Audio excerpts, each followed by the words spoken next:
Alright guys, we're going to the movies again. So what can we say except you're welcome? You are welcome because we're going to go see Moana. Yes, and we have been anticipating this movie for quite a while. Not just because of the fact that it's a Disney movie, but just because of the fact that there is a long list of great talents behind it. We have Disney Renaissance legends John Musker and Ron Clements directing. The directors who basically single-handedly started the Disney Renaissance with The Little Mermaid and then kept it going by creating such classics as Aladdin, Hercules, and later Treasure Planets, and Princess and the Frog. Honestly, they've never really made a bad movie. It's just that some movies have done incredibly better than others. We also have Lin-Manuel Miranda of the certified genius behind Hamilton, writing the music. And that is good, and that's pretty awesome. We've actually listened to the soundtrack already, and it's really fun. Especially, there's so much great comedy in the soundtrack alone. So honestly, it's gonna be great. And then of course we have Dwayne "The Rock" Johnson, who has never disappointed when it comes to movies. Even his bad movies have actually built huge foundations of either so over the top they're incredible, or just he's been good in them. He's never the worst part of the movie.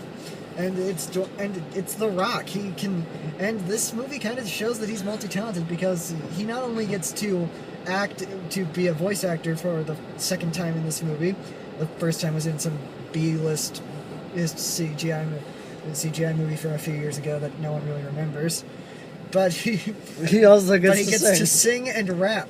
And he sings so little that Lin-Manuel Miranda had to watch videos of him in the singing from WWE in order to get his range. We also have an incredible new talent who I'm hoping we see more of in the future. But obviously, she's got one little handicap that she's still in high school, and that's Ali. I'm gonna go with Ali Cavallo. Yeah. That's another thing. Her name is kind of hard to pronounce because she is actually a native Hawaiian, and that's the thing. Think about this movie. This movie actually has a long list of talents behind it that are actually just perfectly cast for this role, set in the Pacific. For this movie set in the Pacific Islands. This isn't going to be like Pocahontas, where everyone's like, "Oh, you got a bunch of white people." Well, even though Pocahontas did have a lot of Native American voice actors behind the scenes of that, but they were still Alan Menken songs. Yes, but this is going to be very good. But I think it's going to be fun. We're talking about it enough even before we even go into the theater. But that's how. Sorry, that's how big this movie is. This movie seems to have the potential to be another Disney classic on the way. Honestly, I've loved the soundtrack. I've been loving the soundtrack, but it's not like I don't feel the same way I felt when I first heard every time I listened through the Frozen soundtrack yet. But I think I need to kind of see the visuals and recognize what's going on in order to actually understand, in order to actually start feeling like this is the Disney Club. This is a really good instant classic for Disney. Yeah, and it's gonna be and I think we're gonna have a lot of fun with this. As Zootopia was great, this is gonna probably just be there with it. So I can't think of anything else. I think we'll see you guys after the jump then. Bye. Alright guys, so we're out of the movie. It's raining out. That's why our glasses are wet. Not because we cried like little babies. Yeah, totally not that at all. But that was incredible. I know. We're not going to have a lot of negatives, honestly. And honestly, we're also not going to have a lot of cast compliments because after looking through the credits, we realized, holy crap, this is a relatively small voice cast. Yeah, it's not a lot of people in this movie. And that's kind of... And it's kind of amazing that we didn't notice that because it's just that great of a movie. So we don't even think about the kind of things that went into it. We just think this is an incredible story and I love every second of it. So I guess we should get into it. It's starting with Lee Cavallo's return as Moana. I really like her. I really like her as a Moana, and especially since from the second I started hearing her, I heard her voice as Moana. I'm like, this is great. This is different from other Disney princesses because this might sound like a weird compliment, but she actually sounds like a teenager. It's not something we get a lot with Disney princesses because they've all been played by grown women every single time, even when they're depicted as teenagers. But this time, we've got a Disney princess who was actually a...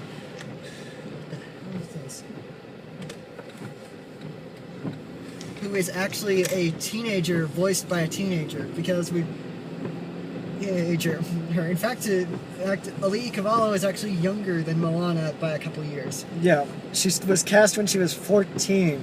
And this is and I loved the fact that her voice sounds like a teen, and it's a weird compliment saying that she sounds like a teenager when she's a 14-year-old girl, but it's different, it's new, and it's a really good, and her voice is incredible, especially when she sings, because when she sings How Far I'll Go, basically the Let It Go, the classic Disney I Want song, I basically get the feeling that I basically get chills rolling through me. And I remember how I said that I didn't quite feel the same way about Frozen as I did about this soundtrack as I did about Frozen.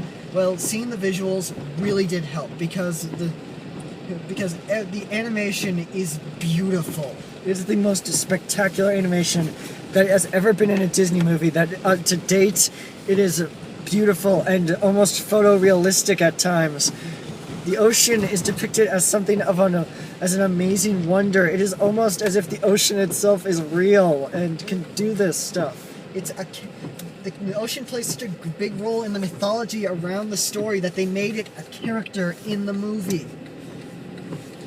And then we have Dwayne Johnson as Maui. There is only one person. Dwayne Johnson is basically the only person who could have given off that cocky but charismatic performance that is required to play Maui, who is essentially, he's like the genie if he took a lot of steroids. He's like the genie if he was an asshole. Because mostly because it's Ron Musker and John Clemens again. But this guy took everything that he could out of this character, and he made it his own, and it was amazing. It's kind of hard to turn a mythological being like this into a real character that people really want to relate to, and the writer and the writing team and the huge writing team behind this movie, they did it. Yes. And the music. Once again, we are huge fans of Hamilton, and when we heard Lin-Manuel Miranda was doing the music, we were like, this is going to be awesome. And you hear the music, and you can feel the Hamilton. And you can feel Lin-Manuel Miranda's presence inside of it. Not just because he sings a couple songs on the soundtrack, but because it's everything. A thing you realize when you listen to a songwriter long enough times, there are little trademark hints at this is what their music sounds like, and you could definitely hear that with Lin-Manuel Miranda with the stuff in this, even though he didn't actually write all the music himself. Of course, he had co-writers like the score, and the co-writers are incredible. Did an incredible job as well. The score is epic. The guy who wrote the score for this also wrote the score for Tarzan and Brother Bear, and he has a way of taking certain types of music and mixing them with his score to make it sound like it fits perfectly in the movie, and he did it again with this.